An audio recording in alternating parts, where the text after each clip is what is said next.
Assalamualaikum warahmatullahi wabarakatuh. Salam sejahtera, Om Swastiastu, Namo Buddhaya, salam kebajikan, Rahayu. Pada pagi hari ini saya membahas tentang dunia seputar teknik-teknik ilmu gaib. Di Padepokan Sekar Pawitra itu mengajarkan keilmuan gaib tentang cara meditasi. Nah, jalurnya ilmu kaspuan. Nah, pada kesempatan hari ini saya mau berbagi tekniknya kepada kalian semua, biar Anda yang belum memahami tentang ilmu terawangan bisa memahami, dan bagi yang udah memahami maka lebih mahir daripada sebelumnya. Oke, kita mulai saja, yaitu teknik untuk menerawang dengan menggunakan mata doir. Bagaimana tekniknya? Oke, simak terus video ini dari awal sampai akhir. Nah, sebelum kita mempraktekkan terawangan, kita harus bisa memahami tentang ilmu gaib. Nah, kalau di Padepokan Sekar Pawitra itu dijelaskan pengetahuan tentang ilmu gaib, yang dimana pengetahuan dasar itu ada yang dinamakan pengaktifan sukma, dan pengetahuan berikutnya yaitu perbedaan atau membedakan antara kita melihat dengan mata zohir, dengan mata terpejam. Nah, sistemnya bagaimana, dan saat kita melihat itu apakah halusinasi, apakah kekuatan pikiran, apakah visualisasi, apakah bayangan, dan apakah imajinasi, dan apakah kenyataan. Nah, itu semua ada pengetahuannya. Nah, pengetahuan itu didapatkan saat mempelajari ilmu gaib di Padepokan Sekar Pawitra. Nah, bagi kalian semua yang mempelajari ilmu gaib selain di Padepokan Sekar Pawitra, pahami teknik ini, insya Allah kemampuan Anda lebih mahir daripada sebelumnya, dan lebih simpel tentunya. Nah, lalu bagaimana orang yang di luar dari Padepokan Sekar Pawitra? Nah, kalau dia memiliki basic spiritual, udah pernah mempelajari ilmu terawangan, ilmu gaib, insya Allah bisa mempraktekannya, ya. Namun kalau orang yang awam, ya, yang belum pernah tahu tentang dunia gaib, pengetahuan dunia kegaiban, cara menerawangnya itu bagaimana? Nah, ini kesulitan untuk mempraktekkan ilmu ini, ya.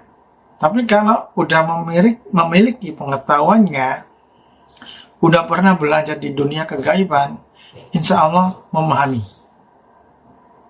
Oke, kita mulai ya. Jadi, sebelum kita mulai, yaitu ada pengetahuan yang perlu kita pahami terlebih dahulu. Nah, saat kita melihat gaib dengan mata terbuka, atau mata zohir ini ya, mata terbuka, bukan terpejam, bukan ditutup, bukan meditasi. Ya, mata ini dibuka. Nah, itu ada pengetahuannya yang perlu dipahami, yaitu saat kita melihat, ya, pikiran kita ya tidak ditujukan ke mata, atau tidak memikir apa yang kita lihat. Misalkan saya melihat ke depan, di sana ada sebuah dinding, jadi pikiran ini melihat ke mata, melihat ke objek dinding. Nah, kalau pikiran ini dipindahkan di mata untuk melihat objek dinding, maka kita mencari keberadaan makhluk gaib. Kita mencari apa yang kita lihat. pastinya ya itu. Nah, itu yang salah tekniknya. Jadi bagaimana? Nah, jadi kita jelaskan terlebih dahulu tentang penglihatan yang kenyataan ya. Jadi kita menggunakan mata terpejam dengan mata terbuka itu konsepnya beda dan yang dialami juga berbeda.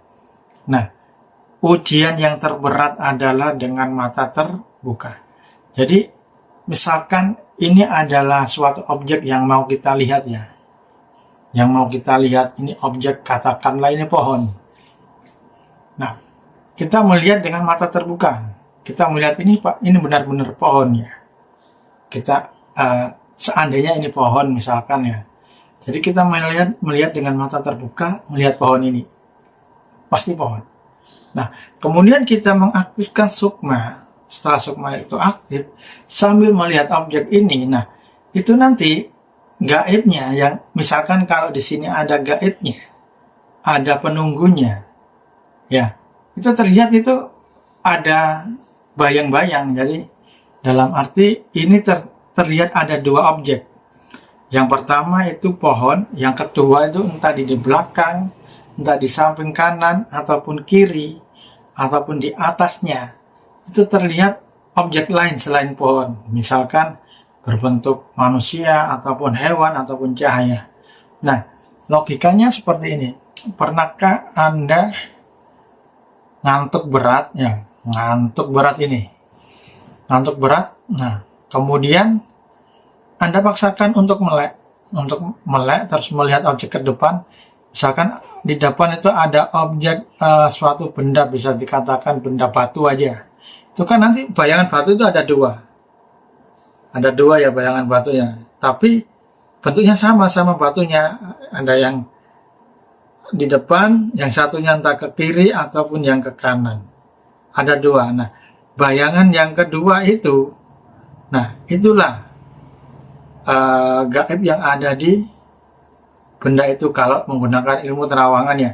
Tapi kalau saat kita posisi mengantuk berat, kemudian kita melihat objek jadi dua, itu tandanya mata kita itu kelelahan.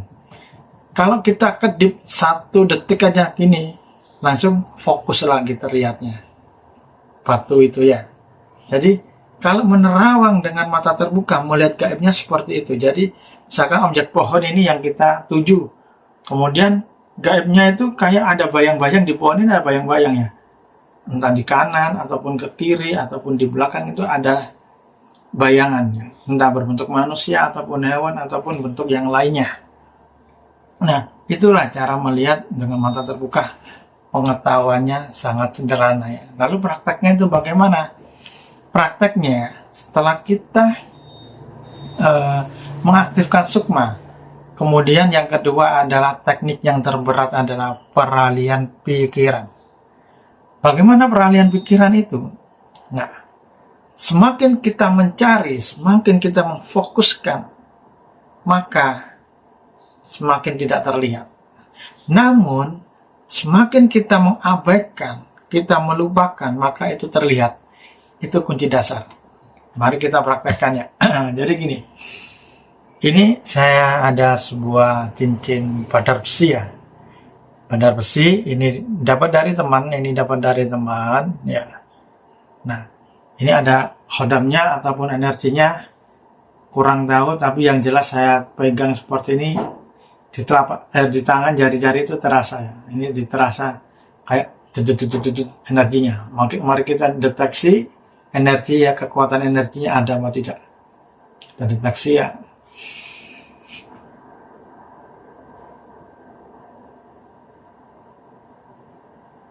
Ada tipis ya, kecil ya. Nah, ini gerak-gerak sendiri. Nah, ada ya. Yang penting ada. Kalau ada berarti ini bisa digunakan untuk praktek terawangan ya. Oke. Nah, ini kan saya taruh di samping kiri saya ini. Ini saya taruh di samping kiri saya. Ya. Saya hadapkan ke depan kamera ya. Ini saya taruh di samping kiri saya.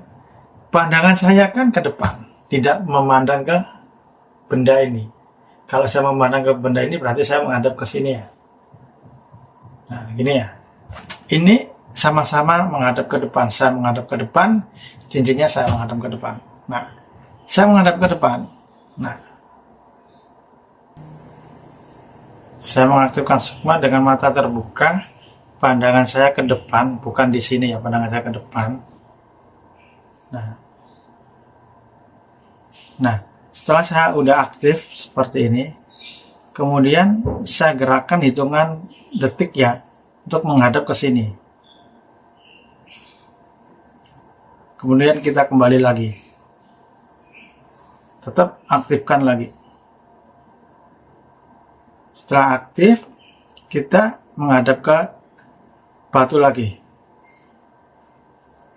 Nah, itu terlihat hanya beberapa detik doang ya. Saat kita aktifkan dengan mata terbuka, melihat ke depan, kemudian kita memandang objek ini. Ini saya melihat di sebelah sini ya.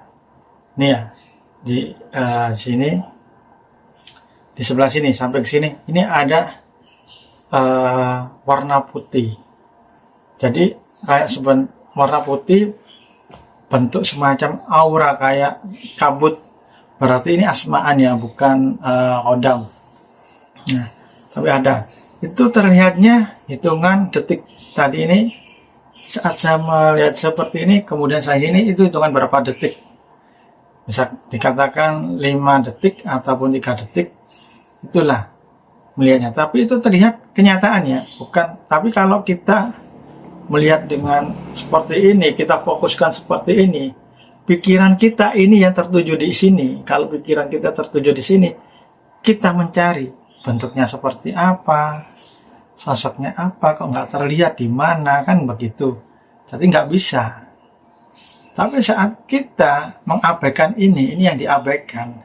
Kita hanya mengaktifkan sukma dengan mata terbuka, memandang ke depan ataupun memandang ke atas. Setelah udah aktif, baru kita alihkan untuk menghadap ke objek ini. Setelah itu kita kembali lagi. Kenapa kok nggak boleh lama?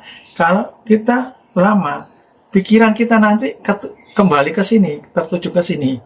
Nah, ini kan peralihan pikiran. Jadi saat sukma aktif seperti ini kan pikiran non aktif ya, non aktif atau bisa dikatakan ada di sini.